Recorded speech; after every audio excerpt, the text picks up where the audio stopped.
महाराष्ट्र की भूमि पर 12 तारीख को हमारे लाडले नेता जो सामाजिक न्याय की लड़ाई लेकर मणिपुर से मुंबई तक जो जा रहे हैं वो 12 तारीख को आ रहे हैं। और इस महाराष्ट्र की भूमि जो है वो शाहू फुले अम्बेडकर विचारधारा की है, छत्रपति शिवाजी महाराज की भूमि है।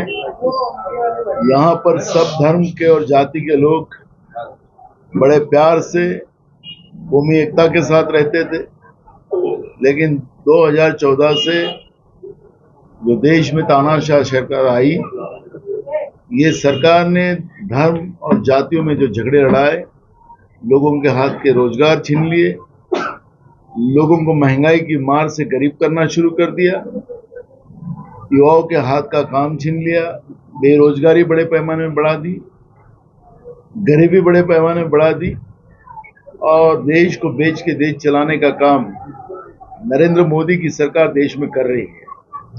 उसके विरोध में हमारे नेता राहुल गांधी जी जब लड़ाई लड़ रहे हैं और ईमानदारी से लड़ाई लड़ रहे हैं, तो लड़ाई को पूरी सफलता के साथ पूरा करना इस महाराष्ट्र की भूमि की और महाराष्ट्र की जनता की जवाबदारी जाती है।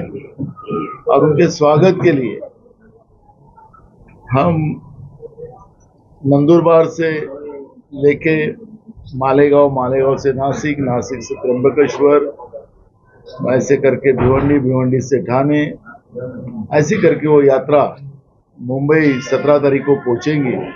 17 तारीख को बड़ी रैली वहां पे की जाएंगी और वहां पर इंडिया अलायंस का केंद्र के नरेंद्र मोदी के सरकार के विरोध में एल्गार होगा और पूरी इसकी गूंज पूरे हिंदुस्तान में जाएंगी। इस तरह की तैयारी करने का काम शुरू किया गया है और यात्रा हमारे मालेगांव से भी जाने वाली है। उसके लिए मैं मालेगांव आया हूं। राहुल जी की यहाँ पर एक जोरदार स्वागत हो, हर इंसान को सही सलामत रखे, सबके लिए दुआ हम इस पाक त्योहार में करते हैं। और ऐसे ही त्योहार के समय में वो यात्रा हमारे मालेगांव से जाने वाली है, दुआ में भी रखेंगे राहुल जी सफल हो और राहुल जी का स्वागत भी उसी तरह हो।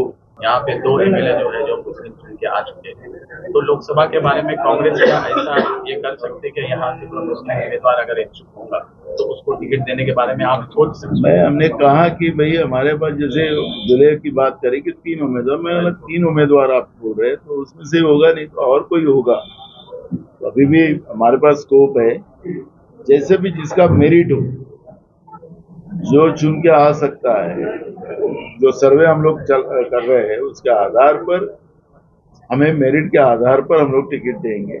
मैं स्पष्ट कर दिया क्योंकि ये कोई प्रयोगशाला का समय नहीं है, ये हिंदुस्तान को बचाने का समय है, देश का लोकतंत्र बचाने का समय है, देश का संविधान बचाने का समय है। आज मस्जिदें गिराई जा रही है, चर्चेस गिराई जा रही है, बनारस में मंदिरें गिरा दिए खुद के प्रधानमंत्री के मतदार संघ में।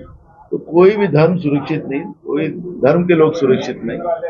तो ये जो स्थिति बनी हुई है, ये स्थिति को रोकना पड़ेगा और इसलिए ये प्रयोगशाला का नहीं, जो जनता के मन में जो उम्मीदवार का नाम होगा वो कोई भी धर्म का हो, उसको हम प्रायोरिटी देंगे और उस आधार पर हम लोग कोशिश कर रहे हैं। देखो, 2 चीजें होती है कि आखिरी ये देश का चुनाव है, ये कोई स्टेट का नहीं है।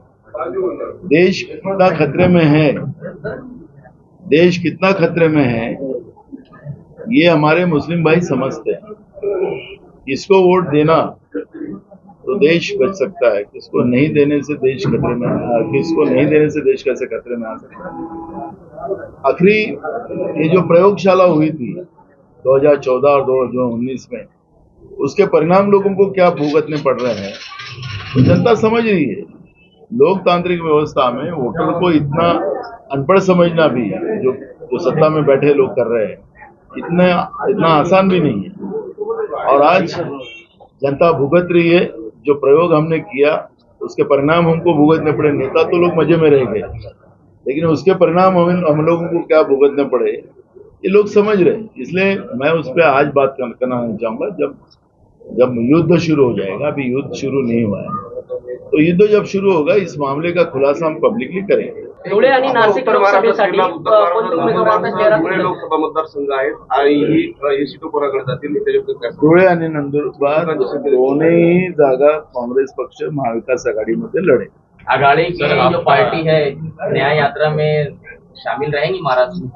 बिल्कुल, मुंबई में हमने कहा कि इंडिया अलायंस की एक बड़ी मीटिंग होगी, उसके आधार पर वो सभी नेता वहां पे रहेंगे और इस यात्रा में भी सभी दल के नेता उसमें शामिल होंगे। सर, धुलिया लोकसभा का आप क्या ये करेंगे? कुछ आपने धुलिया में कुछ अनाउंस किया? आपके कौन से आपण धुळ्याच्या एका बातमीत सांगितलं की इच्छुक आहेत, त्याचा आम्ही विचार करतोय। दोनों तुषार शिवळे आणि एक अजून एक हे नाव नाही सांगितलं, हे त्यांनी सांगितलं, मला 3 नावं सांगितली, कोणीतरी याच्यातलं करू असं म्हटलं। मालेगावात 2 विधानसभा संघ असतात, एक मालेगाव बाह्य आणि एक मालेगाव मध्य। तर मालेगाव बाह्यसाठी काँग्रेसकडून काही विस्तार होण्यासाठी काही विजन आहे का? आमचा जो सगळं विजन तयार आहे, आपल्याला याच लोकसभेच्या निवडणुकीमध्ये तुम्हाला ते चित्र पाहायला मिळणार आहे। अति त्याची माती असं आपल्या मराठीमध्ये म्हण आहे। सत्तेमध्ये बसलेल्या लोकांनी जी अति केलेली आहे, मला आठवतं की इथं मुस्लिम समाजाच्या लोकांना ज्या पद्धतीने त्रास दिला गेला सत्तेमध्ये बसलेल्या लोकांच्या वतीनं, त्यांच्या दुकानावर दगडफेक केल्या गेली, त्यांच्या समोर जाऊन त्यांना शिवा घालण्यात आलं, या पद्धतीची लोकशाही महाराष्ट्रात कधीच नव्हती। आणि म्हणून मग अशी सांगितलं की छत्रपती शिवाजी महाराजांचा महाराष्ट्र आहे। छत्रपती शिवाजीच्या महाराजांच्या सैन्यामध्ये मुस्लिम पण होते, मावळे म्हणून त्यांनी काम केलं। महाराष्ट्राला हिंदवी स्वराज्याची स्थापना करण्याचं स्वप्न जे शिवाजी महाराजांनी पाहिलं त्याला पूर्ण करण्यामध्ये मुस्लिम पण होते, इतिहासच माहिती नाही। फक्त शिवाजी महाराजांचं नाव घ्यायचं आणि मतं मागायची आणि दुसऱ्या धर्माला टीका करायची, दुसऱ्या धर्माच्या लोकांना त्रास द्यायचं, ही अतिपणा झाला। भ्रष्टाचारात तर त्यांचा नंबर लागतो, त्याच्यामुळे त्याला जायचंच नाही। निवडणुकीच्या काळात त्यावेळेस बोलू, पण ही जी अति झाली त्याची माती होणार आहे। आमच्या जो सगळे पर्याय आहेत, पुढच्या काळात शहर आणि ग्रामीण या दोन्ही जागा आम्ही जिंकू। आणि त्यानंतर लोकसभेत राहुल गांधींचा राज्यभराचा दौरा आहे, त्याच्या मणिपूर पासून तर ही यात्रा मुंबईपर्यंत हजारो किलोमीटर पूर्ण करून येते आहे।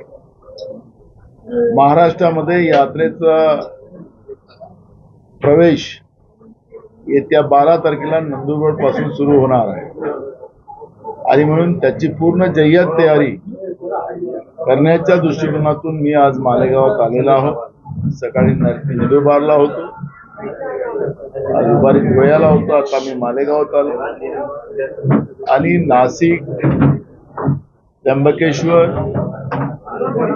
भिवंडी आणि तिथून ठाणेतून मुंबई अशी यात्रा पुढे जाणार, मुंबईला जाणार आहे। त्या ठिकाणी इंडिया अलायन्सची एक मोठी सभा मुंबईत घेतली जाणार आहे आणि तिथूनच हा आवाज, कारण की आज माणुसकी नावाचा विषय संपलेला आहे। मणिपूरमध्ये ज्या घटना झाल्या, आदिवासी महिलांवर अत्याचार, त्यांची नग्न धिंड आणि त्यांना जिवंत पेटवण्याचं पाप झालेलं आहे। देशामध्ये महिला असुरक्षित आहे, बेरोजगारांच्या हाताला काम नाही, गरिबी मोठ्या प्रमाणात वाढली, महागाई मोठ्या प्रमाणात वाढली, शेतकऱ्यांचं जगणं मुश्किल झालेलं आहे। आणि अशा या परिस्थितीत ही न्याययात्रा जेव्हा महाराष्ट्रात येते आहे, हा शाहू फुले आंबेडकरांचा महाराष्ट्र आहे, छत्रपती शिवाजी महाराजांचा महाराष्ट्र आहे। आणि म्हणून या न्याय यात्रेमध्ये महाराष्ट्राच्या या भूमीमध्ये जो लढवय्य योद्धा राहुल गांधींच्या रूपाने आमच्या महाराष्ट्रात येतात, त्यांचं स्वागत त्याच पद्धतीने व्हावं या तयारीसाठी मी इथं आलेलो। योगायोगानं त्या काळामध्ये पवित्र महिना रमजान आज सुरू होतो आहे आणि त्यावेळेस आमचे सगळे मुस्लिम भाई त्यांचे नमाज, जवळ 5 टाइमचं नमाज ते करतात, त्यांनाही आम्ही विनंती करतोय की त्यांनी त्यांच्या दुआमध्ये राहुल गांधींच्या या यात्रेला सफलता मिळाली पाहिजे आणि जे तानाशाह व्यवस्था जी देशामध्ये निर्माण झालेली, या तानाशाह व्यवस्थेचा सत्तेतून बाहेर काढण्याच्या बद्दलची दुआ त्यांनी करावी आणि राहुल गांधीजी जेव्हा मालेगावात येतील तर त्यांची जोरात त्यांचं स्वागत व्हावं या अपेक्षेने मी इथं आलेला. आज मग आपल्या पक्षासंदर्भात मोठ्या बैठका केल्या सर्व मित्रपक्ष यांच्या अशी वाटतं काय चर्चा काय बोलणं निघालं? बघा मी आता या दौऱ्यातच आहे, पण मी जे काही ऐकलं प्रकाश आंबेडकर साहेबांनी जे सांगितलं की अजून एक पुन्हा मिटिंग होईल त्याच्यात हा सगळं आम्ही फायनल करू असं त्यांनी बाहेर आल्यानंतर बोलले. त्यामुळे जवळपास पुढची जी काही मिटिंग 1-2-3 दिवसात काय होईल, कारण की आता वेळ कमी आहे. आता आम्हाला लवकरच सगळ्या तिकिटा जाहीर करून सगळ्या उमेदवारांना कामाला लावायचं आहे, कारण आचारसंहिता केव्हाही लागू शकतं आणि अशा परिस्थितीत पूर्वतयारी व्हावी. त्यामुळे मला असं वाटतं की 2-3 दिवसाचा मला माहिती नाही. मी मुंबईला उद्या गेल्यानंतर या झालेल्या आजच्या मीटिंगची मला माहिती मिळेल आणि मला वाटतं की आजची जी मीटिंग आहे ती व्यवस्थितच झाली असेल, कारण की आंबेडकर साहेब जेव्हा बाहेर आले त्यांनी ते सांगितलं की पुढच्या मीटिंगमध्ये निदान आम्ही निर्णयावर येऊ असं त्यांनी म्हणाले. मला वाटतं की चांगलंच झालं असेल.